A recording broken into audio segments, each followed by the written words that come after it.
You can make $100,000 a year and still be broke. Not feeling broke. Broke. Nothing left at the end of the month. One emergency away from a credit card you can't pay off. And here's the part nobody wants to tell you. It's not because you don't make enough. Almost half of people pulling six figures are living exactly like that right now.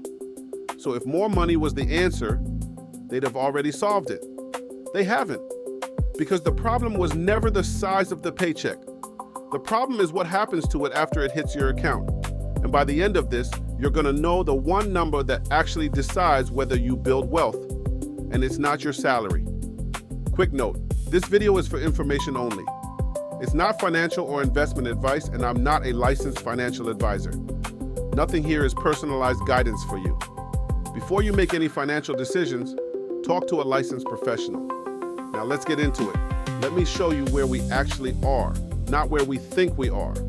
Right now, the amount of money the average American keeps out of every paycheck is about 3 cents on the dollar, 3%. That's the national savings rate as of this year. To put that in context, just a few years ago during the pandemic, that number shot up past 14%. People were saving like never before, and then we spent all of it.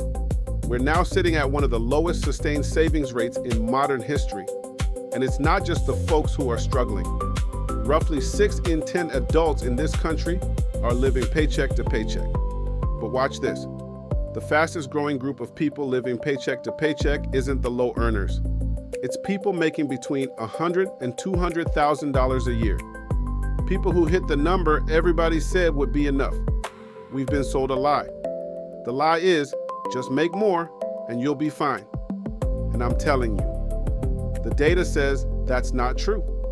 Because if it were true, those six-figure earners wouldn't be lying awake at night doing the same math you're doing. Same math, bigger numbers, same result, nothing left. The question isn't how do I make more? The question is, what's actually happening to the money that's already coming in? The real problem has a name. It's called lifestyle creep.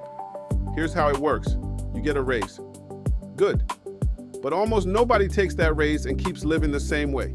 You get the raise and the apartment gets a little nicer, the car gets a little newer, the subscriptions pile up, the takeout goes up, the I earned this, purchases go up. Your income went up, and your spending walked right up the stairs behind it. A year later, you're making more money and keeping the exact same amount you kept before. Nothing. That's why the 100 to 200,000 crowd is the fastest growing paycheck to paycheck group in the country. It's not that they're foolish, it's that the more they made, the more the life cost, and nobody ever taught them to break that pattern on purpose. Now let me give you the number that actually matters. It's not your income, it's your savings rate, the percentage of what you earn that you actually keep and put to work. Watch this. Say you make $100,000 and you save 3%. That's the national average. That's $3,000 a year. Now take somebody who makes $60,000, 40 grand less than you, but they save 15%.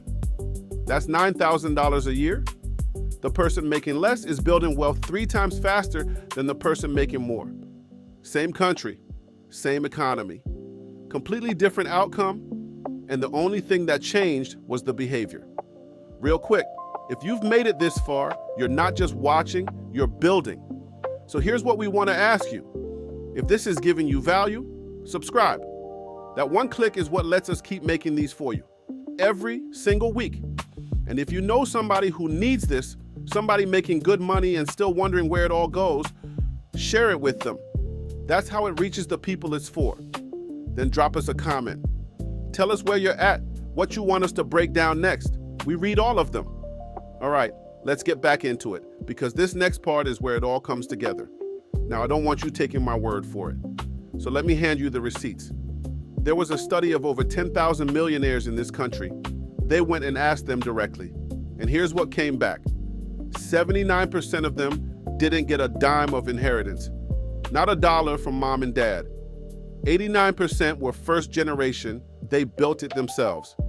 And get this, a third of them never earned 6 figures in a single year of their working life. Read that last one again. A third of the millionaires never made six figures, ever. So we can put the "I just need a bigger salary" story to bed right now.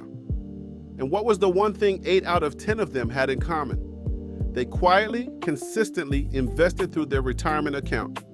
Boring, automatic, every single paycheck. That was the differentiator. Not a windfall, not a hot stock, a habit. Now let me correct something you've probably heard because it matters. You've heard that 78% of NFL players go broke. That number's been repeated everywhere. But researchers actually went back and tracked the real bankruptcy filings. And the real number is 1 in 6 NFL players filing bankruptcy within 12 years of leaving the game. Now, 1 in 6 is still a lot. But here's why I bring it up. These are men who made millions. Millions. And a lot of them still ended up with nothing. If a giant income guaranteed wealth, that couldn't happen. But it does. Because income and wealth are two different things. And confusing them is the most expensive mistake people make.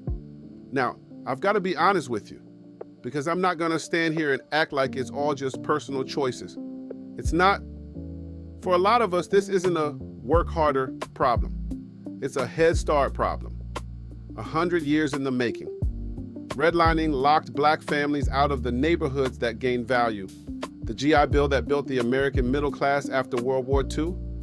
Black veterans were systematically shut out of it. And Black Wall Street, the wealthiest black community this country had ever seen, right there in Tulsa, was burned to the ground in 1921. 35 blocks.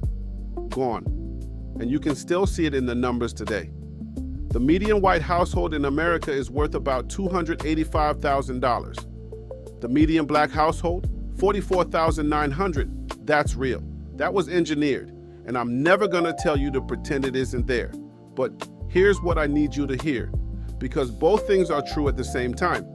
The gap is real, and your savings rate is still the one lever that's in your hand. The history is not your fault, but the habit is your responsibility. And here's the thing that should light a fire in you. Between 2019 and 2022, black family wealth grew by 61%, nearly double the rate of white families. We're not powerless in this. We're building. The question is whether we build on purpose. That's the difference.